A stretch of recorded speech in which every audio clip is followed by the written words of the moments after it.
Selamat datang kembali di pembahasan mendalam kita. Hari ini, kita fokus ke satu aturan yang kelihatannya simple, tapi dampaknya bisa besar banget. Dari buku The Rules of Management, Richard Templer. Aturan ke-36. Siap mengatakan iya. Sumbernya jelas ya, buku ini, edisi 2011 sih.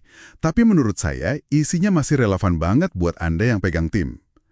Misi kita kali ini, kita mau coba gali, kenapa sih keterbukaan sama ide baru ini jadi semacam apa ya? Senjata rahasia manajer efektif.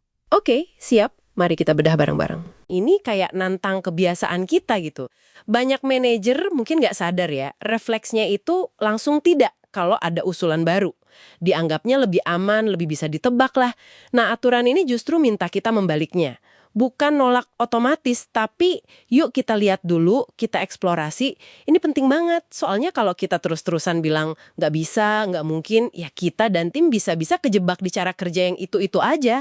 Padahal di luar sana mungkin udah beda ceritanya. Persis. Jadi intinya itu mengganti respons default yang mungkin sering kita dengar atau malah kita ucapkan sendiri, wah nggak bisa, kita nggak pernah begitu caranya. Diganti jadi sesuatu yang lebih membuka, misalnya, idenya menarik tuh. Coba deh, menurut Anda gimana persisnya nanti cara kerjanya? Ini bukan cuma basa-basi loh. Ini benar-benar dorongan buat Anda dan tim supaya aktif cari cara baru. Templar malah menyarankan, coba deh satu ide baru tiap minggu. Nggak harus yang heboh. Bisa hal kecil aja, kayak ganti jenis kopi di pantry, atau bisa juga sesuatu yang lumayan radikal, misalnya ubah pendekatan ke klien. Kata dia kuncinya, mulai dari yang kecil dulu aja, biar tim nggak kaget, biar pelan-pelan terbiasa sama perubahan. Ini bukan berarti kita harus bilang iya ke semua usulan mentah-mentah gitu aja. Ini lebih soal membangun sebuah budaya. Budaya di Nah, mana orang tuh merasa aman buat ngomongin ide, sekecil atau seaneh apapun kedengarannya, dan ide itu dihargai. Minimal didengerin lah. Pas Anda nanya gimana cara kerjanya, itu sebenarnya Anda lagi ngasih bola lagi ke anggota tim. Memberdayakan mereka buat mikir lebih jauh, lebih matang, dan jadi merasa ikut punya ide itu. Hasilnya, ya lingkungan kerjanya jadi jauh lebih hidup, lebih dinamis, gitu kan? Dari tim. Itu manusiawi banget sih. Perubahan kan sering bikin gak nyaman ya. Nah, disinilah peran Anda sebagai manajer jadi krusial banget. Semangat Anda itu nular, serius. Kalau Anda kelihatan ragu-ragu, setengah hati gitu, ya tim juga bakal ikut ragu.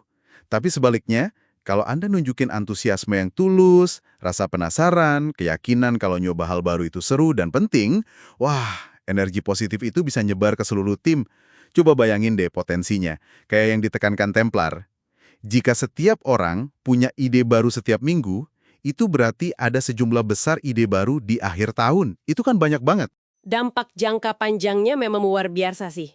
Tim yang terbiasa diganggu sama ide-ide baru itu jadi lebih lentur, lebih adaptif. Mereka nggak gampang panik kalau ada perubahan pasar atau tantangan baru. Malah mereka jadi terlatih ngelihat masalah itu sebagai, ya kayak puzzle aja, menarik buat dipecahkan. Peluang buat inovasi. Ini nyambungnya juga ke aturan lain kan? Kayak berani ngakuin dan belajar dari kesalahan. Soalnya yang nggak semua ide baru pasti berhasil kan? Terus juga aturan buat terus bergerak maju. Jangan sampai mandek. Oh ya, satu lagi, ngasih pengakuan atau apresiasi, sekecil apapun itu, buat ide bagus, atau bahkan buat upaya mencoba sesuatu yang baru, itu juga penting banget buat jaga budaya ini tetap hidup. Kayak bensinnya gitulah. jadi kalau kita tarik benang merahnya nih buat Anda, aturan ke-36 ini pada dasarnya soal melatih otot keterbukaan pikiran dan em, keberanian. Keberanian Anda sebagai pemimpin dan juga keberanian tim Anda buat bereksperimen.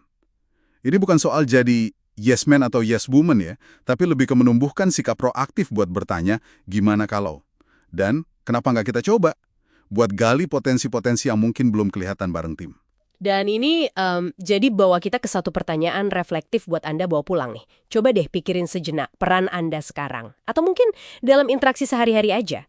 Gimana caranya Anda bisa mulai menerapkan prinsip siap mengatakan iya ini dalam skala yang ya kecil aja dulu mungkin minggu ini.